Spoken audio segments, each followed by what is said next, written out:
ವೀಕ್ಷಕರೇ, ಹಿಂದೂ ಧಾರ್ಮಿಕ ಸಂಪ್ರದಾಯದಲ್ಲಿ ಮಾವಿನ ಎಲೆಗೆ ತನ್ನದೇ ಆದಂತಹ ಮಹತ್ವವಿದೆ. ಯಾವುದೇ ಶುಭ ಸಮಾರಂಭ ಇರಲಿ ಅಥವಾ ಧಾರ್ಮಿಕ ಕಾರ್ಯಕ್ರಮಗಳು ಇರಲಿ, ಅಲ್ಲಿ ಮಾವಿನ ಎಲೆ ಇಲ್ಲ ಅಂದರೆ ಅಪೂರ್ಣ ಎಂಬ ಮಾತಿದೆ. ಅದರಂತೆ ಈ ಒಂದು ಮಾವಿನ ಎಲೆ ನಮ್ಮ ಸಾಲದ ಸಮಸ್ಯೆಗಳನ್ನು ಹೋಗಲಾಡಿಸ್ತದೆ. ಅಂದರೆ ನೀವು ನಂಬಲೇಬೇಕು. ಹಾಗಿದ್ರೆ ಮಾವಿನ ಎಲೆ ಮೂಲಕ ಸಾಲದ ಸಮಸ್ಯೆಯನ್ನು ಹೇಗೆ ಪರಿಹಾರ ಮಾಡ್ಕೊಳ್ಬಹುದು ಅಂತ ಈ ಒಂದು ವಿಡಿಯೋದಲ್ಲಿ ನೋಡೋಣ ಬನ್ನಿ.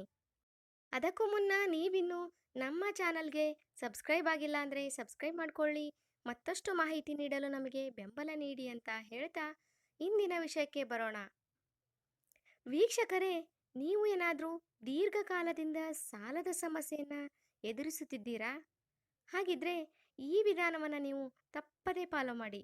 ಈ ಪರಿಹಾರ ಮಾಡಿಕೊಳ್ಳಲು ನೀವು ಮೊದಲು 11 ಮಾವಿನ ಎಲೆಗಳನ್ನು ತೆಗೆದುಕೊಂಡು ಬರಬೇಕು. ಅವುಗಳನ್ನು ಒದ್ದೆ ಹತ್ತೆಯಲ್ಲಿ ಕಟ್ಟಿ ಜೇನುತುಪ್ಪದಲ್ಲಿ ಮುಳುಗಿಸಿಡಿ. ಆಮೇಲೆ ಶಿವನಿಗೆ ಪೂಜೆಯನ್ನು ಸಲ್ಲಿಸಬೇಕು.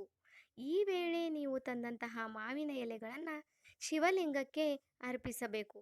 ಹೀಗೆ ಮಾಡೋದ್ರಿಂದ ನಿಮ್ಮ ಸಾಲದ ಸಮಸ್ಯೆಯನ್ನು ಪರಿಹಾರ ಮಾಡ್ಕೊಳ್ಬೋದು.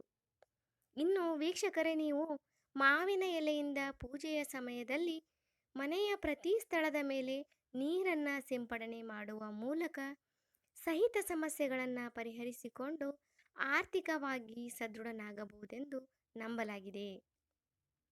ಇದಲ್ಲದೆ ನಿಮ್ಮ ಜೀವನದಲ್ಲಿ ಯಾವುದೇ ರೀತಿಯ ಸಮಸ್ಯೆ ಇದ್ದರೆ ಮಾವಿನ ಮರದ ಬೇರುಗಳಿಗೆ ನೀರನ್ನು ಅರ್ಪಿಸಿ ಮತ್ತು ನಂತರ ಮರಕ್ಕೆ ನಮಸ್ಕರಿಸಬೇಕು.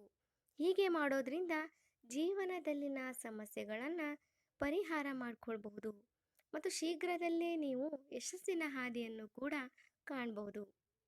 ವೀಕ್ಷಕರೇ, ನೀವು ಕೂಡ ಸಾಲದ ಸುಳಿಯಲ್ಲಿ ಸಿಲುಕಿದ್ರೆ ಈಗಲೇ ಮಾವಿನ ಎಲೆಯ ಉಪಯೋಗವನ್ನು ಪಡೆದು ಆರ್ಥಿಕವಾಗಿ ಸಬಲರಾಗಿ ಎಂದು ಹೇಳ್ತಾ, ಇಂತಹದೇ ಪ್ರತಿದಿನದ ಜೀವನಕ್ಕೆ ಸಹಾಯಕವಾಗುವ ವಿಡಿಯೋಗಳಿಗಾಗಿ ನಮ್ಮ ಚಾನಲ್ನ ಸಬ್ಸ್ಕ್ರೈಬ್ ಮಾಡಿಕೊಳ್ಳಿ.